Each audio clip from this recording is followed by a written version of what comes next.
अगर जो भी लीडर बसपा का इस बारे में कह रहा है कि हम 55,000 वोट से खुश हैं, आप ही कह रहे हैं अभी, उसे बसपा से तुरंत निष्कासित किया जाना चाहिए। ठीक है, मैंने ये नहीं कहा खुश हूं, मैंने ये नहीं कहा, आप अपने शब्द मेरे मुंह में मत रखिए, ये मैंने नहीं कहा। बसपा का कोई भी लीडर अगर इस बारे में कह रहा है कि 55,000 वोटों की दिल्ली के अंदर बसपाइयों की कीमत है, तो तुरंत बसपा से बाहर निकालना चाहिए, क्योंकि कम से कम 10 से 12 लाख लोगों का हुजूम है यहां पर। और हमें जो है 5 साल आज से रोज हमें तैयारी करनी पड़ेगी, तब जाके हम बहुजन समाज पार्टी में जान डाल पाएंगे। लेकिन ऑफिस में बैठ गए तैयारी नहीं करती 5 साल। ना, मैं तो अभी की भविष्य की बात बता रहा हूँ, मैं भविष्य की ये बात बता रहा हूँ। आरोप लगा रहे हैं आप बसपा मैं नहीं, मैं बसपा पे आरोप नहीं लगा रहा हूँ, मैं अपना एक ओपिनियन दे रहा हूँ आपको।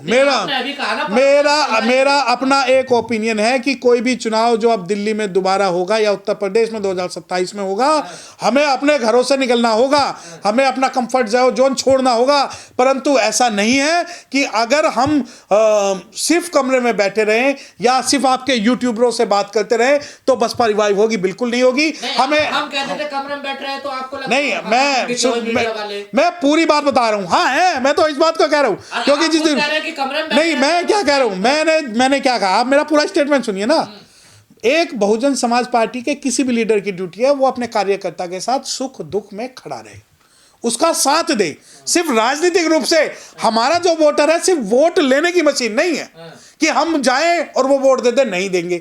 जब तक हम उनसे नहीं जुड़ेंगे, अपनी बातें नहीं उन्हें समझाएंगे, क्योंकि हमारे पास बसपा तो मिशन चला रही है, जुड़े हुए तो सब लोग। नहीं, देखिए मिशन चला रही है, तो जो मिशन के अंदर आज हमारी जो वर्तमान स्थिति है उस स्थिति को हमें बेटर करना होगा, हमें काम करना होगा, हमारी जो कमियां हैं उन्हें दूर करना होगा। और वो जो कमियां हैं वो कमियां अगर दूर तभी हो सकती हैं जब नए चेहरों को प्राथमिकता दी जाए। काशीराम जी का नाम लेते हैं, वो घर घर से नेता लाते थे निकाल के। नहीं, देखिए मेरी बात सुनिए,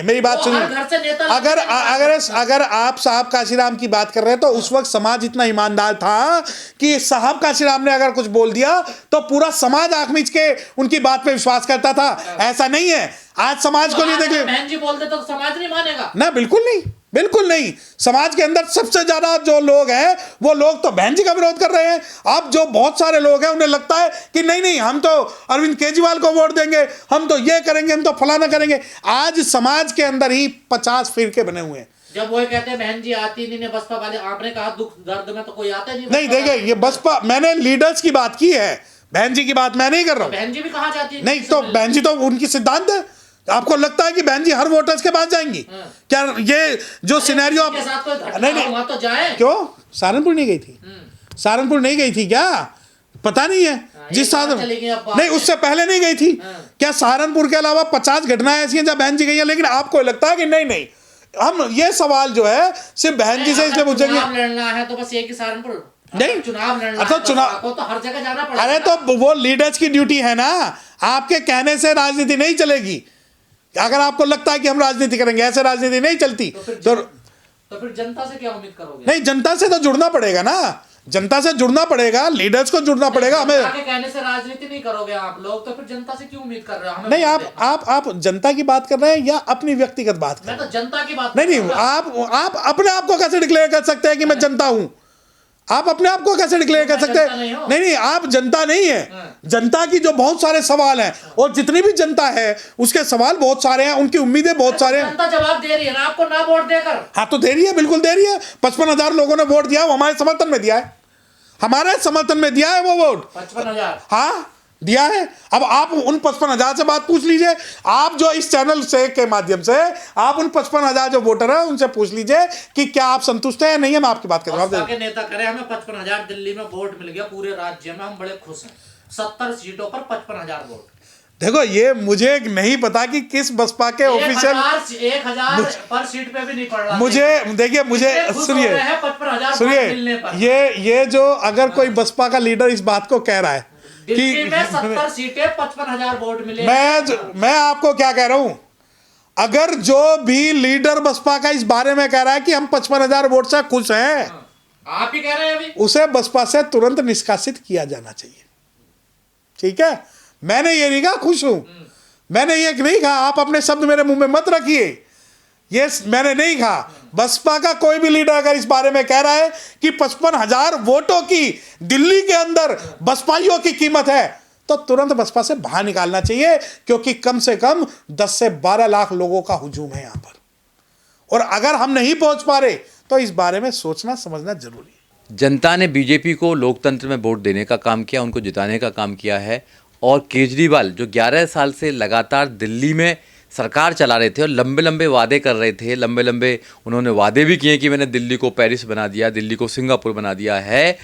तो वो कह रहे थे कि जब जेल से आए थे कि मैंने अपनी कुर्सी छोड़ दी है और अब मैं जनता के बीच में जा रहा हूँ।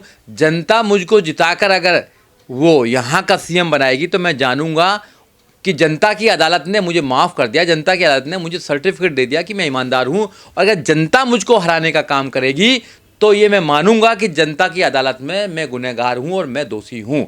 तो ये सिद्ध हो चुका है कि जो केजरीवाल बड़ी बड़ी बात करते थे वो जनता की अदालत में फेल हो गए हैं।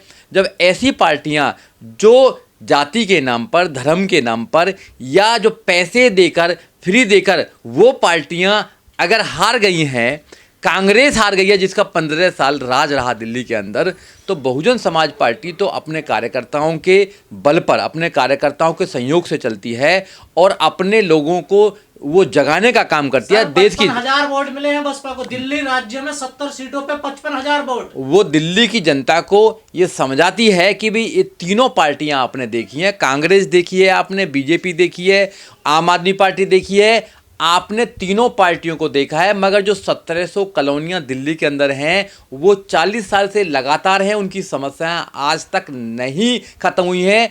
तो इसलिए उन समस्याओं को ख़त्म अगर कोई कर सकता है तो बहुजन समाज पार्टी कर सकती है। ये हम लोगों को बताने का काम करते हैं। समझ में क्यों नहीं आए जनता के? देखिए, जरूरी नहीं है कि जो बात हम बता रहे हैं वो समझ में ही आ जाएगी, आज नहीं तो कल आएगी। तो जो बीजेपी ने कहा हो तो समझ में आ गई दिल्ली की जनता। देखिए, बीजेपी इस देश में करोड़ों रुपया खर्च करती है चुनावों के अंदर और अपने प्रशासन का दुरुपयोग करती है। और यहाँ तक भी हमको आशंका है कि वो ईवीएम में भी कुछ ना कुछ गड़बड़ करती है। दिल्ली की जनता से आप पूछिए कि दिल्ली की जनता ने मन बनाया था बीजेपी को हराने के लिए, और ये हमारे जो अपने लोग भी हैं उन्होंने भी मन बनाया था बीजेपी को हराने। वो क्यों नहीं हरा पाए बीजेपी को, बताइए आप। अब वो कह रहे थे कि एक को हराना दूसरे को जिताना है, वो एक को हराने के चक्कर में दूसरे को जिताते रहते हैं। तो वो फुटबॉल की तरह बने हुए हैं। मेरी बात सुनिए आप, देखिए फुटबॉल की तरह बने हुए हैं। 5 साल उनसे केजरीवाल खेलेंगे फुटबॉल की तरह, अब 5 साल बीजेपी खेलेगी। भैया तुम्हारे मुद्दे नहीं होंगे, यहाँ मुद्दे की लड़ाई है, मुद्दे की बात क्यों नहीं करते? नहीं दे रहे ना फुटबॉल खेलने के लिए। देखिए, बहुजन समाज पार्टी ये कहती है कि आपके बच्चों को फ्री एजुकेशन मिलनी चाहिए, क्या गलत कहती है? बहुजन समाज पार्टी कहती है कि आपको रोजगार मिलना चाहिए, क्या गलत कहती है? बहुजन समाज पार्टी कहती है कि दिल्ली में जो 1700 कॉलोनियां हैं उनको वैध करना चाहिए और जहां कच्चे मकान उनको पक्का मकान बनाना चाहिए, जो झोंपड़ी है वहां पर महल बनाना चाहिए। ये गलत कहती है। कहां पर कहती है? देखो, हर जगह कहती है। जहां जहां जाते हैं वहां हम कहते हैं मीटिंग के माध्यम से और